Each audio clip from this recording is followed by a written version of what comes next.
Hello guys, हमारे YouTube channel पर आप सबका स्वागत है। आज हम लेके आए हैं कार्तिक महोत्सव का 20वां अध्याय। अगर आप महाकाल के भक्त हैं तो कमेंट बॉक्स में जय महाकाल जरूर लिखना। तो कहता है इस प्रकार, राजा पृथु ने कहा, हे देवऋषि, इसके पश्चात युद्ध में क्या हुआ तथा वह दैत्य कैसे मारा गया? कृपया कर अब उस अद्भुत कथा को मुझे कहिए। देवऋषि नारद जी बोले, तब गिरिजा वहां से अर्धस्य हो गए और गंधर्वीर माया भी विलीन हो गए।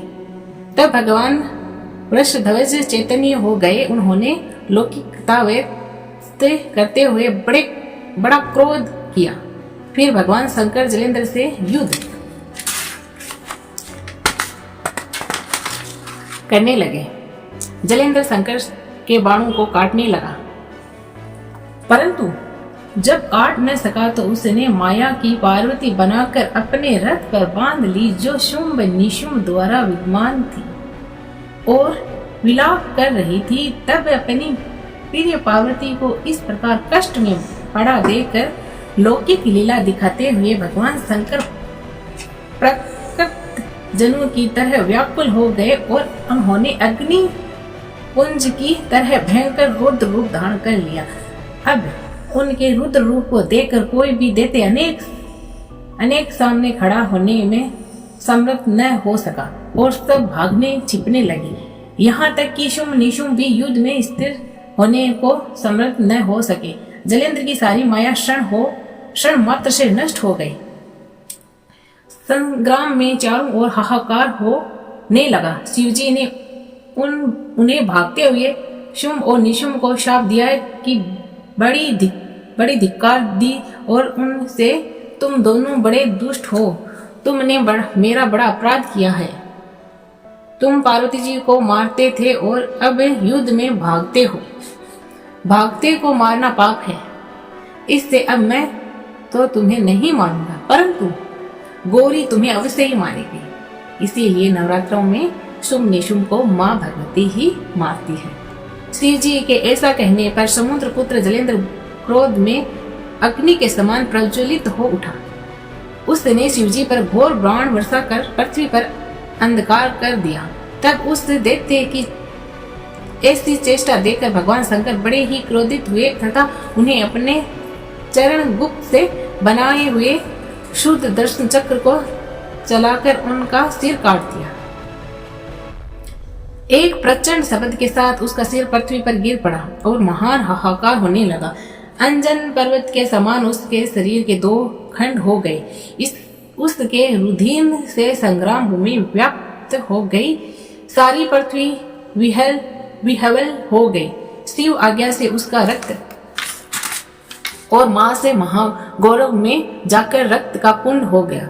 तब उसके शरीर का तेज निकलकर शंकर जी के शरीर में वैसे ही प्रवेश कर गया जैसे कि वृंदा का तेज गौरी जी के शरीर में प्रविष्ट हुआ था। जलेंद्र को मारा हुआ देखकर देवता, गंधर्व और सर्व प्रसन्न हो गए।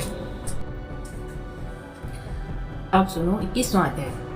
राजा पृथु बोले, हे नारद जी, अब आप कृपा कर मुझे यह बताइए कि वृंदा को मोहित कर भगवान विष्णु ने क्या किया और फिर वह कहाँ गए? तब नारद जी ने कहा, जब देवता स्तुति कर मौन हो गए तब भगवान शंकर ने सब देवताओं से प्रसन्न होकर कहा, हे ब्रह्मा आदि देवताओं, जलेंद्र तो मेरा ही अंश था। मैंने उसे तुम्हारे लिए नहीं मारा, किंतु यह मेरी सांसारिक लीला थी। फिर भी आप लोग ये सत्य कहिए कि इसमें आप सुखी हुए हैं या नहीं। तब तो ब्रह्मा आदि देवताओं के नेत्र हर्ष से लिख गए और उन्होंने शिव जी को प्रणाम करके विष्णु जी का वह सब वृत्तांत कह सुनाया, जो उन्होंने बड़े प्रयत्न से वृंदा को मोहित किया था तथा वह अग्नि में प्रवेश कर परम गति को प्राप्त हुई थी। देवताओं ने यह भी कहा कि तभी से वृंदा की सुंदरता पर मोहित हुए विष्णु उनकी चिता की राख लपेट इधर उधर घूमते हैं। अतएव आप उन्हें समझाइए, क्योंकि यह प्रकृति सदा चराचर आपके अधीन है। देवताओं ने यह वृत्तांत सुन शंकर जी ने उन्हें अपने दुसंतर माया समझाई और कहा कि यह सारा जगत उसी के अधीन है। उसी से मोहित विष्णु भी काम के वेश हो गए और परंतु महादेवी उमा त्रिदेवी की जननी सबसे परे है। वह मूल प्राकृतिक परम मनोहर और वही गिरजा भी कहलाती है। अतः इन विष्णु का मोह दूर करने के लिए आप सब उनकी शरण में जाइए। यदि वह प्रसन्न हो जाएंगे तो आपका सब कार्य हो जाएगा। भगवान शंकर की आज्ञा से सब देवता मूल प्रकृति को प्रसन्न करने के चले। उनके स्थान पर पहुंचकर उनकी बड़ी स्तुति की। तब आकाशवाणी हुई, हे देवताओं, मैं 3 प्रकार से तीनों गणों से पृथक होकर स्थिर होती हूँ। प्रत्येक गण से गौरी, रजोगुण से सत्यगण से गौरी, रजोगुण से ज्योति रूप हूँ। अतः एवं अब आप लोग मेरी रक्षा से यदि सादर उन देवताओं के पास जाओ तो वह तुम्हारे सब मनोरथ को पूर्ण कर देंगे। यह वाणी सुनकर देवताओं ने नेत्र खुल गए। वह भगवती का आदर करते हुए गौरी, लक्ष्मी और सरस्वती को प्रणाम करने लगे। सब देवताओं ने भक्तिपूर्वक उनका स्मरण किया। सब देवियां प्रकट हो गई। सब देवताओं ने प्रसन्न होकर भक्तिपूर्वक अपना निवेदन किया। देवियों ने कुछ बीज देख कर कहा, इन्हें ले जाकर दे दो, तुम्हारे सब कार्य सिद्ध हो जाएंगे। ब्रह्मा आदि देवता उन बीजों को लेकर भगवान विष्णु के पास गए और उन्हें वृंदा की चिता भूमि में डाल दिया। उससे धात्री मालती और तुलसी प्रकट हुई। भगवान विष्णु ने ज्यों ही उन स्त्रियों रूप वाली वनस्पतियों को देखा, वह उठ बैठे। कामवास रक्त चित्त से मोहित हो उनसे याचना करने लगे। धात्री और तुलसी ने उनसे प्रति की विष्णु जी सारा दुख भूलकर देवताओं से नमस्कृत होकर अपने लोक में चले गए। अब वह पूर्ववत सुख होकर भगवान शंकर का स्मरण करने लगे। यह आख्यान शिव जी की भक्ति देने वाला है।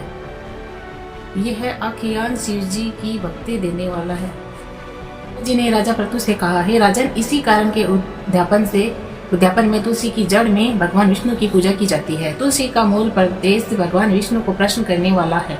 हे राजन, तुलसी का पौधा जिस घर में वर्तमान में है वह घर तीर्थ स्वरूप है और उस घर में यम के दूत कभी नहीं आते। सब पापों का नाश करने वाला, अभीष्ट फल को देने वाला है।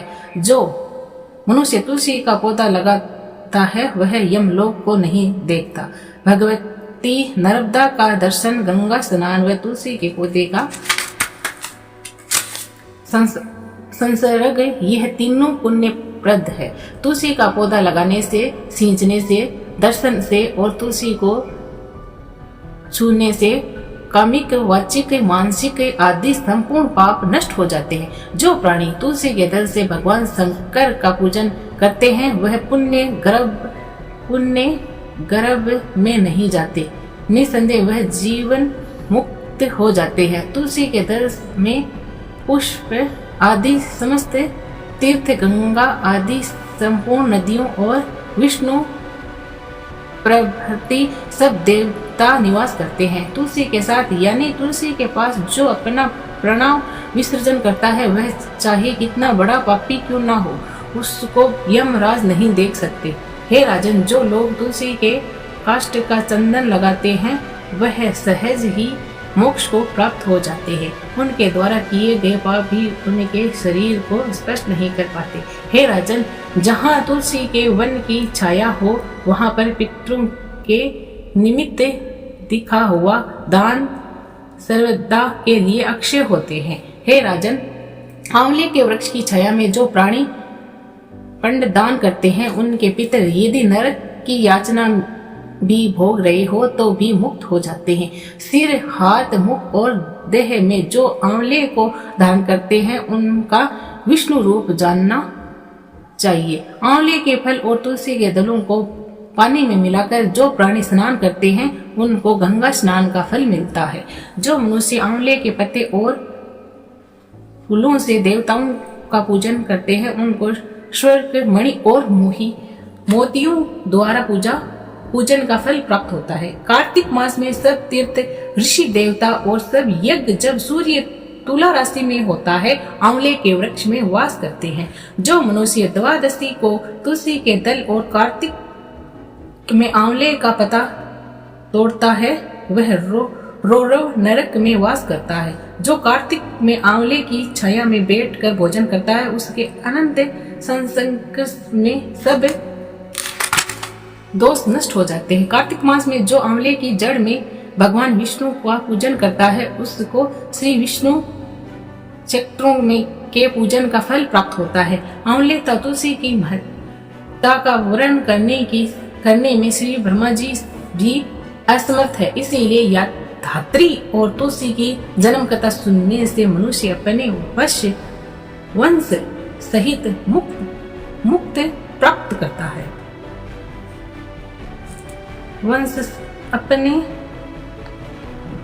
इसीलिए धात्री और तुलसी की जन्म कथा सुनने से मनुष्य अपने वंश सहित मुक्त करता है।